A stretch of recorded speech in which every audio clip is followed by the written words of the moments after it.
नमस्कार, खबरों का पंचनामा देख रहे हैं आप। मैं हूं आपके साथ पूजा। हम लेकर आए हैं देश और दुनिया की 5 बड़ी खबरें, जिसपे चर्चा के लिए मेरे साथ स्टूडियो में मौजूद हैं कैपिटल टीवी के editor in chief doctor Manish Kumar. Doctor साहब, बहुत बहुत स्वागत है आपका। धन्यवाद। सबसे पहले नजर हेडलाइंस पर। ढीली पड़ गई बांग्लादेश की अकड़। प्रधानमंत्री मोदी और मोहम्मद यूनुस की मुलाकात के लिए बांग्लादेश ने भारत के जुड़े हाथ पैर। द्विपक्षीय बैठक के लिए भारत से किया संपर्क। किसान आंदोलन पर चला भगवत मान का बुलडोजर। संभू और खनौरी बॉर्डर को पंजाब पुलिस ने कराया खाली। हिरासत में कई किसान। सियासत में भी आया तूफान। दिल्ली में देर रात 3 मंदिरों पर चलने वाला था बुलडोजर। हंगामे के बीच सीएम रेखा गुप्ता ने दिया ऑर्डर, तो एक्शन हुआ बंद। मामला पहुंचा सुप्रीम कोर्ट, तो सुप्रीम कोर्ट ने भी झाड़ा पल्ला। नागपुर हिंसा में सबसे बड़ा एक्शन। मास्टरमाइंड फहीम खान समेत 6 आरोपियों के खिलाफ दर्ज हुआ देशद्रोह का केस। अफवाह हिंसा फैलाने के मामले में सोशल मीडिया अकाउंट्स पर भी बड़ा एक्शन। आदित्य ठाकरे के खिलाफ दिशा सालियान के पिता ने किया हाईकोर्ट का रुख। आदित्य ठाकरे पर एफआईआर के साथ सीबीआई जांच की मांग। एक बार फिर महाराष्ट्र की राजनीति में आया भूचाल। खबरों की शुरुआत में सबसे पहले बात पीएम मोदी के आगे गिड़गिड़ा रहे बांग्लादेश की। बीते 5 अगस्त के तख्तापलट के बाद भारत को तेवर दिखाने वाले बांग्लादेश की ऐंठन अब कमजोर पड़ गई है। वो प्रधानमंत्री नरेंद्र मोदी के साथ अपनी अंतरिम सरकार के मुखिया मोहम्मद यूनुस की मुलाकात के लिए भारत से हाथ पांव जोड़ने लगा है। दरअसल बांग्लादेश चाहता है कि अगले महीने बैंकॉक में बिम्स्टेक की होने वाली बैठक में पीएम मोदी उसके मुख्य सलाहकार यूनुस से मुलाकात कर ले। इसके लिए उसने भारतीय विदेश मंत्रालय से औपचारिक रूप से गुहार भी लगाई है। बांग्लादेश की अंतरिम सरकार के विदेश मामलों के सलाहकार मोहम्मद तौहीद हुसैन ने बताया कि बांग्लादेश ने भारत के साथ एक द्विपक्षीय बैठक आयोजित करने के लिए कूटनीतिक पहल की है। ये बैठक बिम्स्टेक शिखर सम्मेलन के दौरान दोनों देशों के शीर्ष नेताओं के बीच हो सकती है। क्यों पीएम मोदी के सामने गिड़गिड़ा रहे हैं मोहम्मद यूनुस? क्योंकि without India they can not survive. बहुत ही सिंपल। इनको क्या लगा कि पेरिस के एक आलिशान ये जॉर्ज सोरोस और क्लिंटन के पैसे पे जहां जिंदगी ये बिता रहे थे, अचानक से उड़ के आएंगे ढाका और एक विदेशी एजेंट की तरह वो हिंदुस्तान से पंगा लेकर के वो हिंदुस्तान की सरकार को आंख दिखा पाएंगे? हवा निकली हुई है पूरी इकोनॉमी की। कंपनियां छोड़ के जा रही हैं। जिस तरीके से सड़कों के ऊपर लगातार जिहादियों का आक्रमण हो रहा है, किसी से बात छिपी हुई नहीं है। और गिड़गिड़ाना क्यों है? वो इसलिए कि अभी 2 दिन नेशनल इंटेलिजेंस की हेड अमेरिका की तुलसी गबार्ड हिंदुस्तान में थी। क्या उन्होंने बयान दिया? उन्होंने बयान दिया कि बांग्लादेश में जो कुछ भी हो रहा है वो ह्यूमन राइट्स की दृष्टि से बड़ा ही चिंतनीय है। बहुत ही ज्यादा स्थिति वहां पे खराब हो रही है। ट्रंप साहब ने क्या कहा?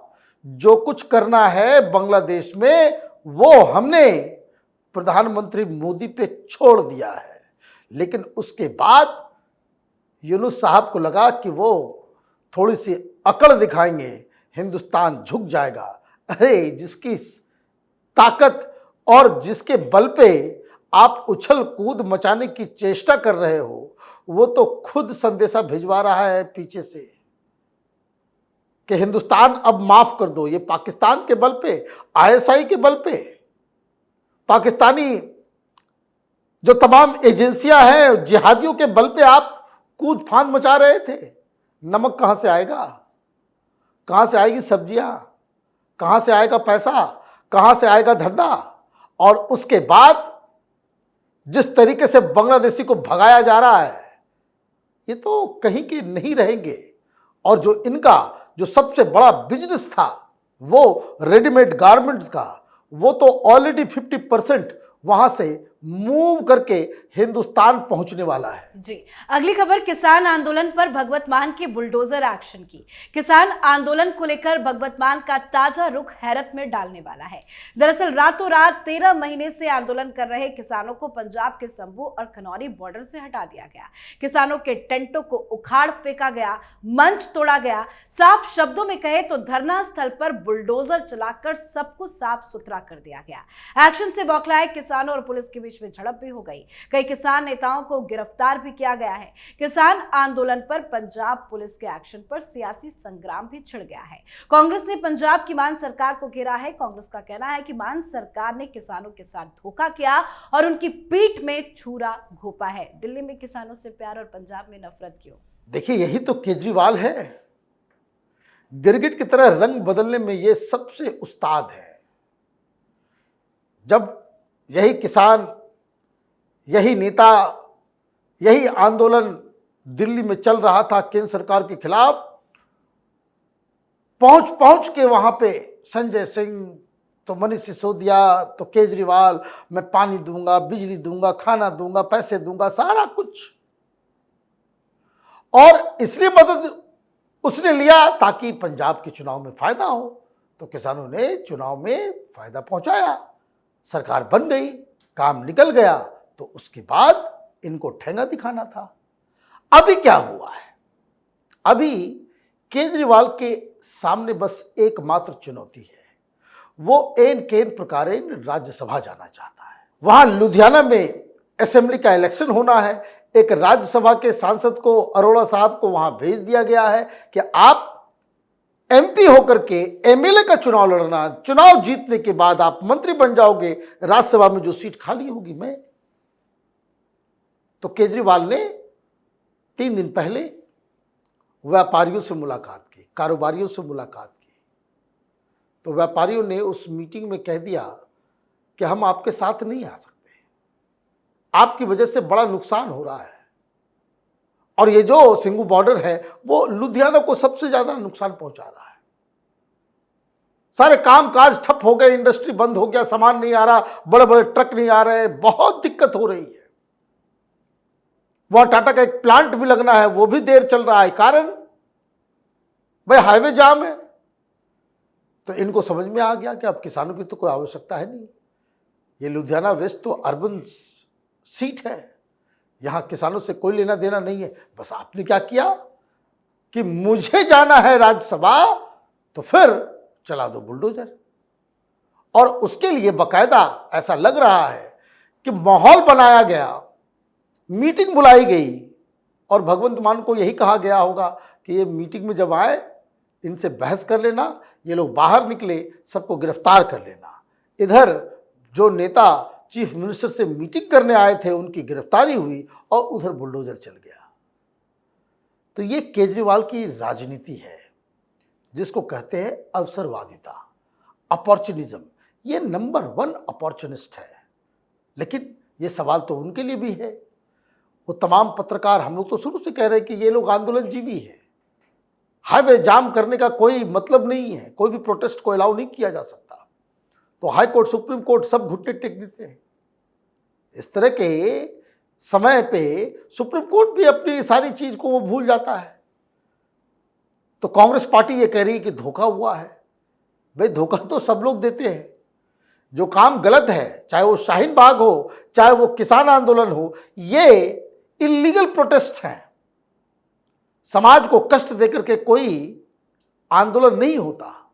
तो काम तो सही किया है, लेकिन इसने किया है किस संदर्भ में किया है, किस पर्पस से किया है, उससे ही केजरीवाल की मानसिकता और उसकी नीयत समझ में आती है। जी, तो पंजाब में किसान आंदोलन पर बुलडोजर कार्रवाई से बवाल मचा है, तो वहीं दिल्ली में भी मंदिरों पर बुलडोजर एक्शन की तैयारी को लेकर हंगामा हो रहा है। दरअसल दिल्ली के मयूर विहार में कल रात 3 मंदिरों को तोड़ने के लिए बुलडोजर पहुंचा तो जमकर हंगामा हो गया। डीडीए की टीम का जमकर विरोध किया गया। हंगामे और नारेबाजी के बीच विधायक रवि नेगी ने कहा कि मुख्यमंत्री रेखा गुप्ता ने अनिश्चित काल के लिए कार्रवाई पर रोक लगा दी है। इसके बाद डीडीए की टीम लौट गई। तो वहीं ये मामला सुप्रीम कोर्ट भी पहुंच गया। गया, पर सुप्रीम कोर्ट ने बुलडोजर एक्शन के खिलाफ याचिका सुनने से मना कर दिया। सुप्रीम कोर्ट ने याचिकाकर्ता से दिल्ली हाईकोर्ट जाने के लिए कह दिया है। सुप्रीम कोर्ट तो मस्जिदों को लेकर तुरंत फैसला दे देता है, मंदिरों को लेकर क्यों नहीं सुनवाई? यही तो सुप्रीम कोर्ट के साथ दिक्कत है, पता नहीं क्या है। दिल्ली में पथराव हुआ था शोभा यात्रा के दौरान, हनुमान जयंती, और अचानक से एकदम बिल्कुल दरवाजे खुल गए, मना कर दिया गया। लेकिन यहां कह रहे कि आप वहां जाओ।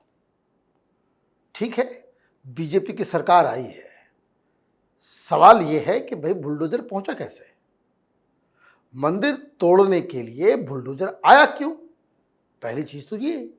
दूसरा, मंदिर इलीगल है, तोड़िए, लेकिन फिर ये मुहिम सब जगह लागू होना चाहिए।